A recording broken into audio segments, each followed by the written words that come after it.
हाँ, मैं करोड़पति होने के बावजूद अपने ससुराल वालों का टॉयलेट साफ करता हूँ, अपनी सास के जूते चमकाता हूँ, अपनी बीवी के गंदे कपड़े धोता हूँ और अपने ससुराल वालों की झूठन खा के गुजारा करता हूँ। अरे दुनिया के बड़े बड़े रईस मुझे सलाम ठोकते हैं, पर मैं दिन रात अपने ससुराल वालों की गालियाँ खाता हूँ और घर जमाई बनकर उनके टुकड़ों पर पलता हूँ। मेरे ससुराल में मेरी औकात नौकरों से भी बदतर है। जानना नहीं चाहेंगे कि जब मेरे आगे शहर के बड़े बड़े नेता भी सर झुकाते हैं और दुनिया भर में मेरी करोड़ों की प्रॉपर्टी है, तो फिर मेरी ऐसी क्या मजबूरी है कि मुझे एक घर जमाई बनकर ऐसी जिल्लत भरी जिंदगी जीनी पड़ रही है। आखिर कौन सा सच छुपा है मेरी इस दोहरी जिंदगी के पीछे? जानने के लिए नीचे दिए डाउनलोड बटन पर क्लिक कीजिए और सुनिए मेरी जिंदगी का वो सच जिसे दुनिया भर में जिसने भी सुना वो हैरान रह गया। पापा ने तुम्हारे जैसे कंगाल से शादी करके मेरी जिंदगी खराब कर दी। मेरी सारी सहेलियों के पति उन्हें महंगे महंगे गिफ्ट्स देते हैं और तुम वही गुलाब का फूल और कार्ड। अनिका ने अपने पापा के कहने पर नक्श से शादी तो कर ली थी, मगर उसने ये शर्त रखी थी कि घर से बाहर किसी को ये पता ना चले कि वो उसका पति है। नक्श उस घर में घर जमाई बनकर रहता था, मगर वो वहाँ एक नौकर ही था। सब उसे जलील करते रहते, ना तो उसे घर में ठीक से खाने को मिलता, ना ही उसके लिए कोई कमरा था। कभी कालीन पर तो कभी वो कुत्ते के कमरे के बगल में सोता। अपना पॉकेट खर्च चलाने के लिए वो एक जगह चपरासी की नौकरी भी करता था। अनिका ने अपनी सहेलियों को बता रखा था कि उसकी शादी विदेश जाकर हुई और उसका पति लंदन में बड़ा बिजनेसमैन है। मगर जब उसकी सहेलियां उसे अपने हस्बैंड के दिए हुए महंगे महंगे गिफ्ट्स दिखाती तो वो जल भुनकर राख हो जाती। नया साल आने वाला था और अनिका ने नक्श से कहा, मुझे न्यू ईयर में इस बार तुमसे महंगा गिफ्ट चाहिए, वो जिसकी कीमत लाखों में हो।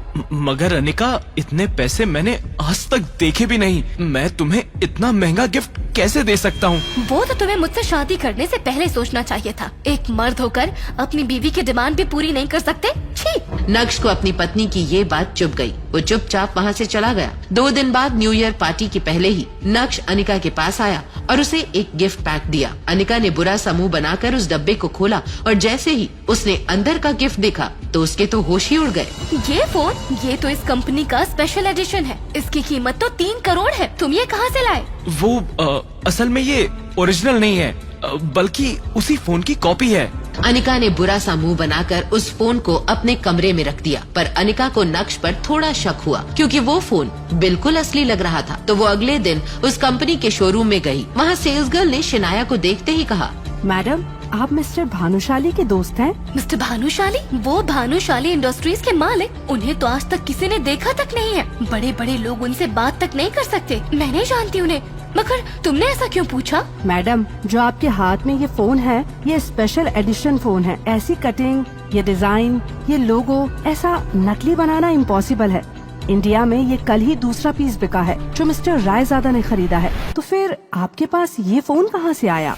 क्या नक्श ही है मिस्टर भानुशाली या नक्श ने चुराया है ये फोन? कहाँ से आया ये करोड़ों का फोन बेरोजगार नक्श के पास? क्या है नक्श की असलियत? अगर वो इतना अमीर है तो क्यों रहता है अपने ससुराल में घर जमाई बनकर? ये सब कुछ अब अनिका के दिमाग में चल रहा था, पर उसे विश्वास था कि कुछ न कुछ जुगाड़ करके नक्श ये फोन उसके लिए लाया होगा। कुछ दिन बाद अनिका उस फोन को भूल गई। नक्श सुबह सुबह बाहर घूमने के लिए निकल चुका था और दूसरी तरफ घर पर अनिका और चित्रा इस बात को लेकर हैरान थे कि नक्श उन्हें बिना बताए अचानक कहाँ गायब हो गया। तभी अनिका ने चित्रा से कहा, मम्मी, नक्श कहाँ है? क्या आपको कुछ बता कर गया है? मैंने खबर न, मुझे लगता है कि उसे लाइन पर लाना ही पड़ेगा। अपनी माँ की बात सुनकर अनिका गुस्से से लाल पीली हो उठी और तुरंत ही लैपटॉप बंद करते हुए बोली, ये आदमी हमेशा काम के समय गायब हो जाता है। मैंने 1 हफ्ते पहले उससे रमणीक भाई की शॉप से वो सेट लाने को कहा था और वो भुलक्कड़ भूल गया। आज मैं सोच रही थी कि उसे अपने साथ ऑफिस लेकर जाऊं, लेकिन ये महाशय तो घर पर है ही नहीं। अबे क्या है ये?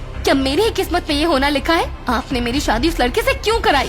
सो बात करे छे, मेरी कोई गलती नहीं है। तेरी शादी उस नालायक आदमी से मैंने नहीं, तेरे बापू ने करवाई थी। मेरी कोई गलती नहीं है इसमें। अभी चित्रा और अनिका नक्श को बुरा भला कह ही रहे थे कि तभी नक्श वहाँ आ गया, पर उसने उन दोनों को नजरअंदाज करके अंदर जाना ठीक समझा। तभी चित्रा ने नक्श पर तंज कसते हुए कहा, ये लो आ गए साहबजादे नैन मटक्का करके। और हाँ, यहाँ तुम्हारी कामचोरी के बारे में बात चल रही है, समझे? अनिका को ऑफिस के लिए देरी हो रही थी, इसलिए उसने चिढ़ते हुए चित्रा से कहा, मम्मी प्लीज नॉट नाउ, अभी मुझे ऑफिस के लिए देर हो रही है। वहाँ विहान मेरा इंतजार कर रहा होगा। विहान का नाम सुनते ही नक्श के चेहरे का रंग फीका पड़ गया। अनिका ने नक्श के चेहरे के उड़े हुए रंग को पूरी तरह इग्नोर करते हुए उससे कहा, देखो, काम चोरी में तुम सबसे आगे निकल गए हो। मैं आज तुम्हें एक आखिरी मौका दे रही हूँ। तुम मेरे साथ ऑफिस चलो और वहाँ से लौटते समय रमणीक भाई की शॉप से मेरा सेट उठा लेना। तुम्हारे कारण मैं पहले ही बहुत लेट हो चुकी हूँ। नक्श चित्रा से तो कभी कभार बहस कर लिया करता था, लेकिन वो अपनी वाइफ अनिका से कभी भी जुबान नहीं लड़ाता था। अनिका और नक्श कुछ ही देर में अनिका के ऑफिस पहुँच गए। कार से उतरते हुए अनिका ने देखा कि उसके पास बहुत सारी फाइल्स हैं। अगर वो ऑफिस से किसी को बुलाएगी तो इसमें और भी ज्यादा टाइम वेस्ट होगा। इसीलिए उसने नक्श की तरफ देखा और उसे अंदर आने के लिए कहा। ये सब लेकर अंदर चलो। अनिका आगे आगे चल रही थी और नक्श उसके असिस्टेंट की तरह हाथ में अनिका का बैग और सामान लिए उसके पीछे चल रहा था। अनिका जब अपने कैबिन में पहुंची तो उसका दोस्त और बिजनेस पार्टनर विहान बजाज पहले से ही वहां बैठा उसका इंतजार कर रहा था। अनिका को देखकर विहान कुर्सी से खड़ा हुआ और बोला, यार अनिका, तुम कहाँ रह गई थी? पता है, मैं पिछले 1 घंटे से तुम्हारा इंतजार कर रहा हूँ। जब नक्श ने विहान की बात सुनी तो वो मन ही मन बोला, ये आदमी इतना खाली है कि 1 घंटे से यहाँ बैठा मेरी बीवी अनिका का इंतजार कर रहा है। अपने चेहरे पर अपॉलॉजीज लिए अनिका ने कहा, Vihaan, I am so sorry यार, कुछ लोगों के कारण घर से निकलने में देर हो गई। अनिका की बात सुनकर विहान के 1 घंटे इंतजार करने की शिकायत एक पल में ही गायब हो गई और वो बस मुस्कुराते हुए अनिका को ही देखे जा रहा था। वो आज बहुत ही ज्यादा खुश नजर आ रहा था और अनिका ने भी उसकी खुशी को नोटिस कर लिया था। विहान, तुम इतना मुस्कुरा क्यों रहे हो? तुम्हारी कोई लॉटरी लग गई है क्या? हाँ, ऐसा है कुछ समझ लो। तुम्हारा आना किसी लॉटरी से कम है क्या? ये देखो अनिका, तुम्हारे लिए डायमंड का रेयर नेकलेस, तुम्हारे लिए। डायमंड नेकलेस देखकर अनिका सरप्राइज होते हुए विहान से बोली, ये तुम मेरे लिए लाए हो विहान? ये बहुत सुंदर है। Thank you for your gift. ऐसा सुनकर विहान वहाँ से चला गया और विहान के जाते ही नक्श ने अनिका से कहा, अनिका, मैंने आज तक तुम्हें कोई सलाह नहीं दी, पर आज कह रहा हूँ, ये आदमी तुम्हें इम्प्रेस करने के लिए सस्ते हीरे का हार लाया है। ऐसे आदमी से तो तुम्हें बात भी नहीं करनी चाहिए। मैं तुमसे वादा करता हूँ, एक दिन मैं तुम्हारे लिए असली रेयर डायमंड का हार लाऊंगा और उसके लिए मुझे जितनी भी मेहनत करनी पड़े मैं करूंगा। अपने दिल की बात अनिका के सामने रखने के बाद नक्श ने अनिका के जवाब का इंतजार भी नहीं किया और उसके कैबिन से बाहर निकल गया। 2.5 साल की शादी में पहली बार अनिका को ऐसा लगा कि नक्श उसके लिए लड़ रहा है। नक्श का ये रूप देखकर अनिका चौंक गई थी। आज पहली बार अनिका के मन में ये सवाल उठा, क्या नक्श को खुद से दूर रखकर मैंने कोई गलती तो नहीं की? लेकिन जब अनिका की नजर विहान पर पड़ी तो उसने खुद को टोकते हुए मन ही मन कहा, ये क्या सोच रही हूँ मैं? विहान मेरा बिजनेस पार्टनर है, मेन इन्वेस्टर है। नक्श की इस हरकत की वजह से अगर विहान मेरी कंपनी से बैंक आउट कर गया तो क्या होगा? नहीं, नक्श की वजह से मैं मेरी इतने साल की मेहनत को जाया नहीं जाने दे सकती। मुझे नक्श की नहीं, विहान की जरूरत है। ऐसा सोचकर अनिका को नक्श पर और गुस्सा आने लगा। अनिका का गुस्सा इस वक्त चरम पर था। आज पहली बार नक्श ने उसके साथ बदतमीजी की थी, इसलिए वो नक्श के पीछे पीछे कैबिन से बाहर आ गई। नक्श ने भी अनिका को अपने पीछे आते देख अपने कदमों को रोक लिया था। नक्श और अनिका की नजरें टकराईं तो अनिका सब कुछ भुलाकर गुस्सा हो गई और गुस्से से बोली, नक्श, ये क्या पागलपन है? तुम्हें किसने इसका हक दिया कि तुम मुझे अपनी बेटू की सलाह दो? तुम्हारी हिम्मत कैसे हुई? गलती कर दी तुम्हें यहाँ लाकर। चुपचाप अब यहाँ से निकल जाओ। नक्श ने अनिका की इस बात का भी कोई जवाब नहीं दिया। वो जानता था कि वो जितना बोलेगा उतना ही अनिका का गुस्सा बढ़ता जाएगा। उसे अनिका से जो कहना था वो उसे कह चुका था। अब बार बार उस बात पर बहस करने का कोई फायदा भी नहीं था। जैसे तैसे अनिका ने अपने गुस्से को दबाते हुए मामले को खत्म करने की कोशिश की, लेकिन उसे क्या पता था कि अभी तो मैटर की बस शुरुआत हुई है। पीछे से विहान भी गुस्से वाले अंदाज में बाहर निकल आया और अपनी कड़क आवाज में बोला, अबे ओए, रुक, जाता कहाँ है? तुझे सुनाई नहीं देता? मैं कब से तुझे आवाज दे रहा हूँ, बहरा है क्या? विहान नक्श के ठीक सामने था और गुस्से में उसकी आंखें लाल हो गई थी। नक्श ने उसकी बात का कोई जवाब नहीं दिया। अब विहान को बोलने का एक और मौका मिल गया। तूने मेरे ही सामने मेरे गिफ्ट का मजाक कैसे उड़ाया? अगर तू खुद को भी बेच देगा ना, तब भी उस हार को नहीं खरीद पाएगा।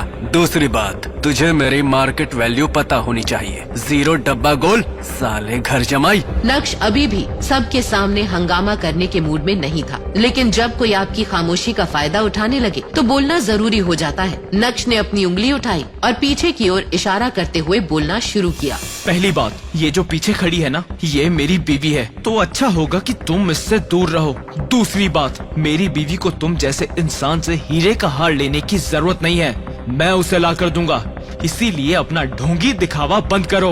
और हाँ, तीसरी बात, अगर जेब में नोट ना हो तो चिल्लर बजाकर दिखावा नहीं करते। नक्श ने विहान को अपने स्वैग के दर्शन करवा दिए थे। इसी के साथ नक्श ने विहान को एक बाजू ढकेला और ऑफिस से बाहर निकल गया। नक्श के वहाँ से जाने के बाद कुछ देर तक विहान वहीं खड़ा रहा, लेकिन इतनी बेइज्जती होने के बाद वहाँ रुकने का कोई सेंस नहीं था। इससे पहले कि अनिका विहान से कुछ कहती, विहान ने तुरंत ही लिफ्ट का बटन दबाया और लिफ्ट के अंदर चला गया। तमाशा खत्म होने के बाद अनिका भी ऑफिस के अंदर चली गई। अनिका गुस्से से आग बबूला हो रही थी। उसकी जलती आंखों के सामने सिर्फ नक्श का चेहरा घूम रहा था और वो जितना नक्श के बारे में सोच रही थी, उसका गुस्सा उतना ही बढ़ता जा रहा था। पिछले कुछ महीनों से अनिका की कंपनी के हालात ठीक नहीं थे। वो मुश्किल से उसे संभालने की कोशिश कर रही थी। क्या करे, उसे ये समझ नहीं आ रहा था। तभी उसे विहान मिला और जब उसकी दोस्ती विहान से हुई तब जाकर उसे पता चला कि वो एक बहुत बड़े परिवार से ताल्लुक रखता है। और बस यहाँ से अनिका ने विहान को अपने जाल में फंसाना शुरू किया और आज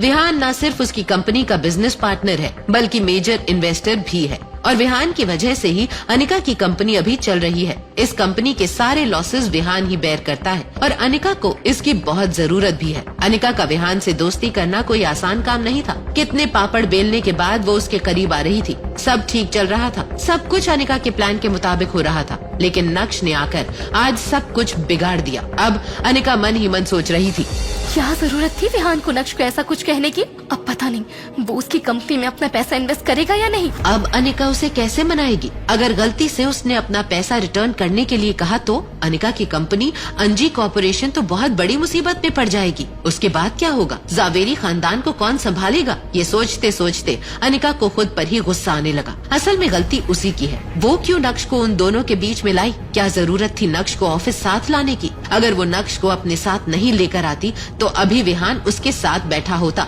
वहीं दूसरी ओर अंजी कॉर्पोरेशन के ऑफिस से बाहर आकर नक्श काफी खुला खुला महसूस कर रहा था। तभी अचानक से नक्श का फोन बजा। वो फोन मिस्टर भानुशाली का था, जो शहर के सबसे अमीर बिजनेसमैन थे। यस मिस्टर भानुशाली, मैं अभी आपको ही कॉल करने वाला था। मैं जानता हूँ कि आपने भी मुझे किसी काम से ही कॉल किया है। मैंने आज एक खास इंसान के साथ तुम्हारी मीटिंग फिक्स की है। एड्रेस व्हाट्सएप कर दिया है। मैं चाहता हूँ कि तुम एक बार मिल लो। ठीक है, मुझे किसी से भी मिलने में कोई तकलीफ नहीं है, लेकिन आपको मेरी 2 शर्तें और पूरी करनी होगी। पहली तो ये कि मुझे आज के आज किसी भी हाल में रेयर डायमंड नेकलेस चाहिए और दूसरी मैं आपको व्हाट्सएप कर रहा हूँ। ये शर्त भी उतनी ही खास है और काम जल्दी हो जाना चाहिए। फोन रखते ही नक्श ने देखा कि उसे व्हाट्सएप पर अनिका के मैसेजेस आए हैं। मैसेज में लिखा था, कुछ अच्छे कपड़े खरीद लो। मैं नहीं चाहती कि मेरी फैमिली को तुम्हारी वजह से और शर्मिंदा होना पड़े। जहाँ देखो भिखारियों की तरह रहते हो। दरअसल अनिका के घर में आज फैमिली डिनर पार्टी थी और पिछली बार नक्श की वजह से उसे काफी कुछ झेलना पड़ा था। मैसेज पढ़ने के बाद नक्श ने अपना फोन जेब में रखा और सड़क के किनारे जाकर टैक्सी रोकने के लिए अपना हाथ आगे बढ़ाया। जैसे ही एक टैक्सी आकर रुकी, वैसे ही नक्श उस टैक्सी में बैठ गया और टैक्सी ड्राइवर से बोला, गोल्डन डोमेन सोसाइटी।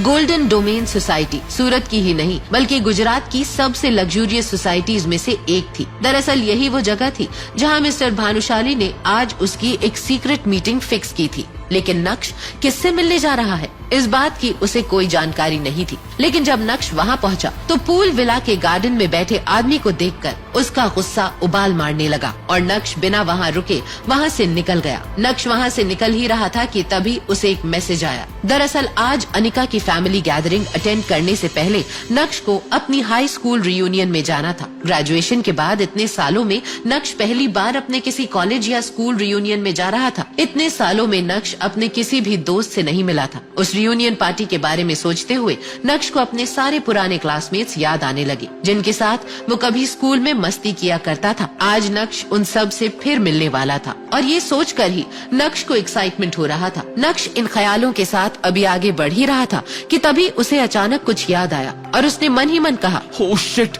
अगर शिवानी भी वहाँ हुई तो। दरअसल शिवानी वो लड़की थी जिसे नक्श स्कूल के दिनों में पसंद किया करता था। सड़क किनारे खड़े होकर नक्श टैक्सी का इंतजार करने लगा। कुछ ही मिनटों में नक्श को टैक्सी मिल गई। दूसरी तरफ अंजी कॉर्पोरेशन में अनिका मीटिंग रूम से बाहर आ रही थी। वो काफी सीरियस लग रही थी। तभी कैफेटेरिया के बगल से गुजरते वक्त उसने कुछ एम्प्लॉइज को बातें करते सुना। एक लड़की ने हंसते हुए नक्श और अनिका के बारे में कुछ कहा। यार दुनिया में इतने अजीब आदमी भी होते हैं। तेवर तो देखो इसके, करता धरता कुछ नहीं है, होना जाना कुछ नहीं है, लेकिन आ गया यहाँ हमारी मैडम को गुस्सा दिलाने। यार इस 1 साल में कुछ भी नहीं बदला है। मुझे तो लगता था कि मैडम ने इस आदमी को छोड़ दिया होगा, लेकिन ये आदमी तो अब मैडम के सर पर चढ़कर नाचने लगा है। कभी कभी तो मुझे ऐसा लगता है कि इन दोनों की शादी कैसे हो गई। और शादी तो छोड़ो, 2 साल में इनका डिवोर्स भी नहीं हुआ।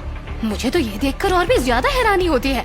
ऑफिस में चल रही ये बातें सुनकर अनिका और गुस्सा हो गई थी। अनिका अपने कैबिन में गई तो उसके लिए अपने गुस्से पर काबू रखना बहुत मुश्किल हो रहा था। उसे समझ नहीं आ रहा था कि वो अपने गुस्से का क्या करे। अनिका के मन में ये भी चल रहा था कि आखिर नक्श की वजह से उसे और कितना बेइज्जत होना पड़ेगा। यही सब सोचते हुए अनिका की नजर अपने पापा के फोटोज पर पड़ी जो उसके कैबिन की वॉल पर टंगी हुई थी। अनिका ने गुस्से में उस फोटो की तरफ देखते हुए कहा, मैं आपकी सबसे प्यारी बेटी थी।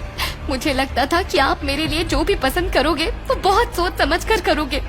इसीलिए मैं कभी भी किसी लड़के के साथ रिलेशनशिप में नहीं आई। मैंने किसी लड़के को डेट भी नहीं किया और न ही आपके सामने अपनी शादी की कोई शर्त रखी। लेकिन आपने क्या किया, आपने मुझे इस गधे से बांध दिया। फिर भी मैंने कोई सवाल नहीं किया।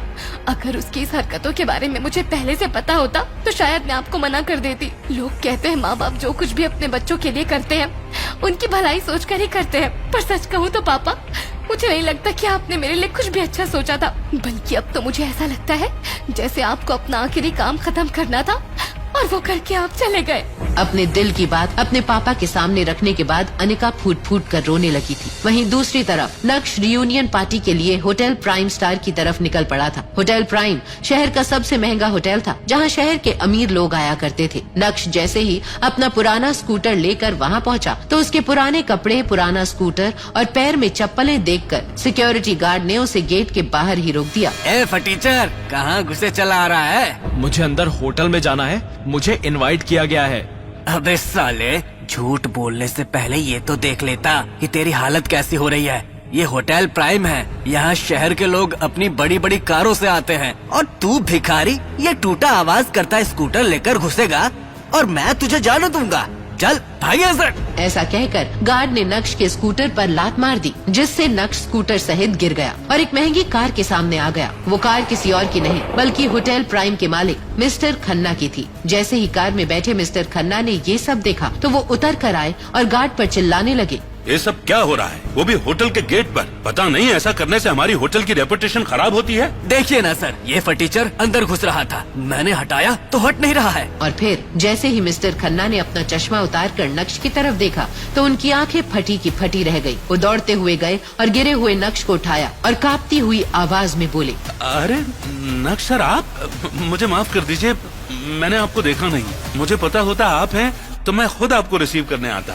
अपने मालिक को एक गरीब फटीचर के सामने ऐसे गिड़गिड़ाता हुआ देख वो गार्ड भी हैरान था कि क्यों इतना अमीर आदमी एक गरीब को सर कह रहा है। क्या नक्श सच में एक अमीर आदमी है? तो वो क्यों ऐसे गरीबों की तरह रह रहा है? क्यों उसके ससुराल वाले उसके साथ नौकरों की तरह बर्ताव करते हैं? क्या है नक्श की असली सच्चाई? जानने के लिए सुनिए पॉकेट FM की ये पूरी कहानी इंस्टा एम्पायर, जिसे हिंदुस्तान में सबसे ज्यादा सुना जा रहा है। फ्री कहानी सुनने के लिए अभी नीचे दिए गए इंस्टॉल बटन पर क्लिक कीजिए और पॉकेट FM डाउनलोड करें।